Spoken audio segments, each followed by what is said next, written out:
Breaking news મળી રહ્યા છે। રાજકોટના ગોંડલ તાલુકામાં ઈડીએ દરોડા પાડ્યા છે। અડમતાળા ગામે ફાર્મસીની કંપનીમાં ઈડીએ તપાસ હાથ ધરી છે। આંતરરાષ્ટ્રીય ડ્રગ્સ સિન્ડિકેટને લઈને ઈડી દ્વારા તપાસ હાથ ધરવામાં આવી છે। થોડા દિવસ પહેલા ડ્રગ્સ સિન્ડિકેટનો પર્દાફાશ થયો હતો। દસ્તાવેજી પુરાવા અને નાણાકીય વ્યવહારોની તપાસ કરવામાં આવી રહી છે। ડ્રગ્સ સિન્ડિકેટને લઈને દેશભરમાં તપાસ ચાલી રહી છે, ત્યારે ઈડીની તપાસમાં મોટા કનેક્શનો ખુલે તેવી પણ શક્યતા છે। ગૌતમ ભેડા આપણી સાથે લાઈવ જોડાઈ ગયા છે। ગૌતમ, ગોંડલ તાલુકામાં ઈડીએ દરોડા પાડ્યા છે, ફાર્મસીની કંપનીમાં દરોડા પાડવામાં આવ્યા છે, તપાસ કરવામાં આવી છે, શું વિગતો?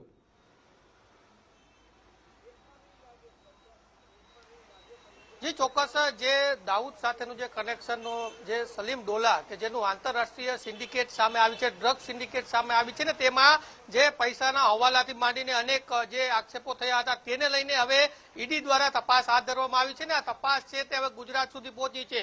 રાજકોટ જિલ્લાના ગોંડલના જે હડમતાલા ખાતે જે ફાર્મસી કંપની છે ત્યાં ઈડી દ્વારા તપાસ હાથ ધરવામાં આવી છે। અનેક દસ્તાવેજો પુરાવા છે તે પણ એકઠા કરવામાં આવ્યા છે।